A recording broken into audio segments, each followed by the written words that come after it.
हमको चुगली चप्पी नहीं। घर में झगड़े की सबसे बड़ी फसाद यही होती है, इतनी भी तब इतनी। अगर किसी को कमजोरी है, कमी है, तो वो छुपाए और उससे कह दो भैया ये गलती है ना। लाली तो असमत कर गए, बहू आपकी बेटी है, बेटी की तरह ट्रीट करो।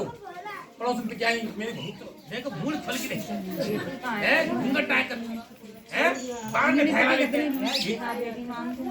ओ अरे पहले सुन लो अरे बच्चा अभी मत लड़ जाओ, अभी मत लड़ो, पहले सुन लो पहले।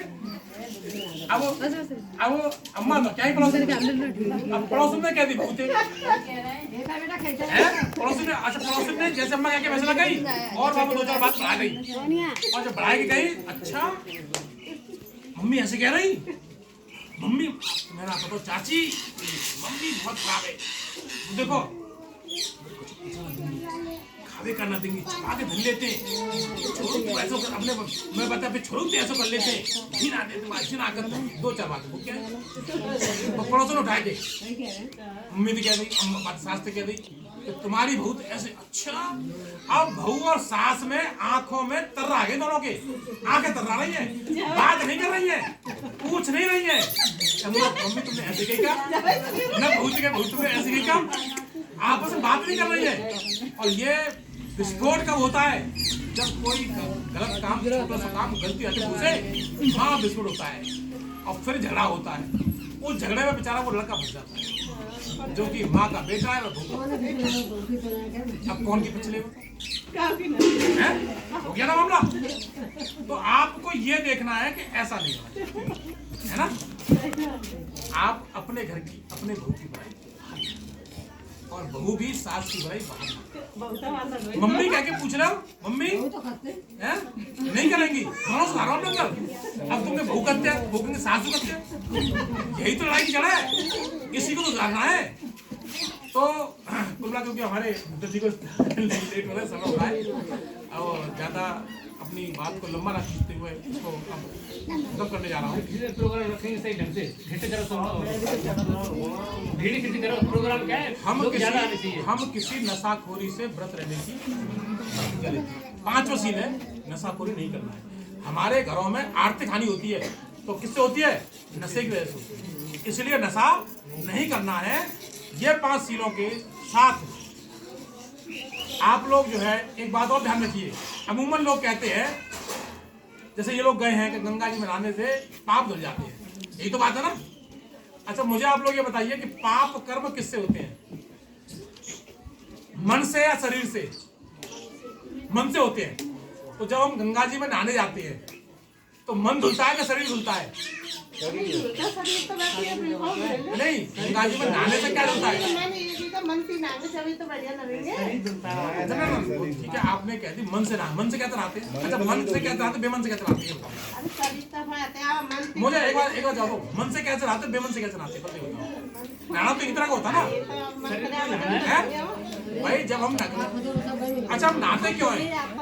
अच्छा अरे पहले हम अपने मने गंदा करेंगे ना तो विचार में आई कहाँ जाएंगे हम, ये आएगा बात ये जो काम सोचेंगे ही ना तो भाई अब पाप होंगे कैसे? तो पाप कहाँ से हो रहा है? मन से हो रहा है, शरीर से नहीं हो रहे, शरीर से नहीं हो रहे। हम गंगा जी में नहा के शरीर को धुल रहे, मन को तो नहीं धुला। मन कैसे धुलेगा? और नहाते नहाते भी कोई के बारे में काऊ के प्रति गलत सोच रहे हैं, हो भी सकता है, ये भी तो है मन है कल तो होता वैसा। तो अब मन कैसे धुलेगा? मन धुलेगा इससे। ये क्या कर रहे हैं, ये क्या कर रहे हैं हम लोग, ये मन की धुलाई कर रहे हैं। मन की धुलाई ये किस कर रहा है?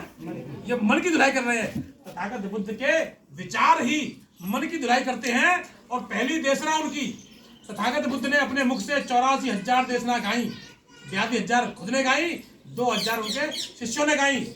और उसकी पहली गाथा है मनोपगम्मा धम्मा मनोसेठा मनोमया मनता चा पुद ठेन भासती वा करोति वा ततो नंग दुख मनवेति चक्कंग वा बैतो पतंग। बुद्ध कहते हैं मन सभी प्रवृत्तियों का अगवा होता है, मन ही उसका प्रधान होता है। हमारे अच्छे और बुरे कर्म मन से शुरू होते हैं। जब कोई व्यक्ति बुरे मन से बुरे कर्म करता है, बुरे वचन बोलता है, तो उसके पीछे दुख ऐसे हो लेता है जैसे बैलों के पीछे गाड़ी का पहिया।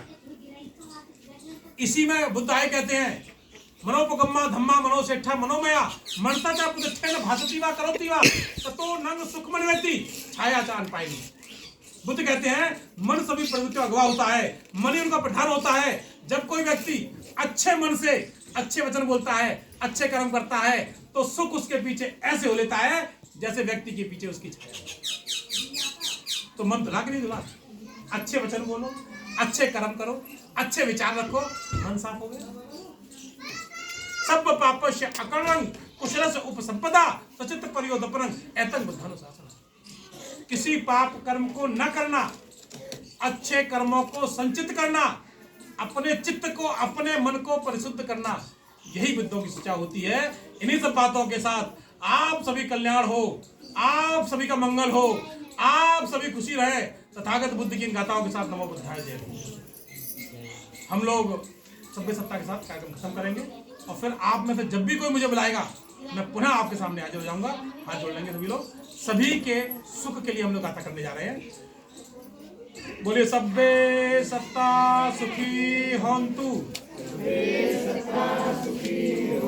सभ्य होंतु चखे मिनो, सभ्य भद्राणि पश्यन्तु, मां कंचित दुखमागमा, सभ्य सत्ता सुखी होंतु,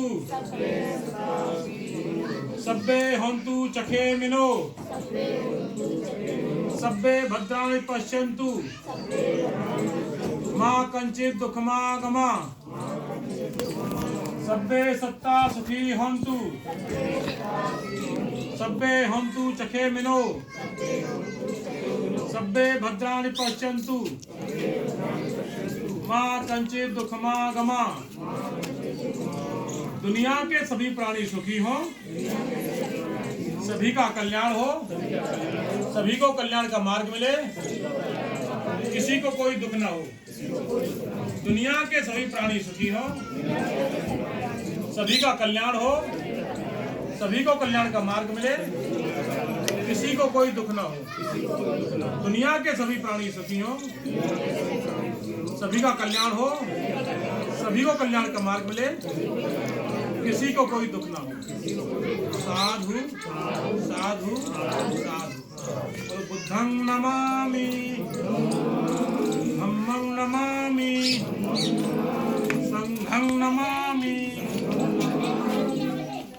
तो आज राजवीर जी और उनकी जीवन साथी ने ये धम्म ग्रहण करते हुए स्वेच्छा से, अपनी इच्छा से लिया है ना, किसी का कोई दबाव, किसी का कोई प्रेशर, आपके ऊपर आपके पति का प्रेशर तो नहीं था, दबाव में तो नहीं लिया है। ये जरूरी है कि हम लोग अपनी इच्छा से ऐसे ग्रहण करें। ऐसा तो ही मैंने आपको प्रेशर किया उसके लिए, स्वेच्छा से, है ना।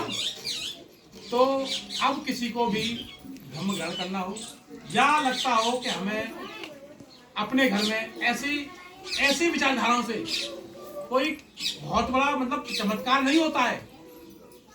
मैं ये कहूँ कि इस पूजा करने से कोई चमत्कार नहीं होता है, केवल पॉजिटिव एनर्जी का संचार होता है। एक रचनात्मक विचार आपके मन में आते हैं और ऐसे जो धारणाएं हैं, बुरी धारणाएं हैं, वो निकल जाती हैं। इन्हीं चीजों के लिए देशनाएं होती है। तथागत बुद्ध के जीवन की घटनाएं कुछ देशना में सुनाते हैं। मैं बौद्धाचार्य उमेश पाल सिंह अब अपनी वाणी को देता हूँ। नमो बुद्धाय।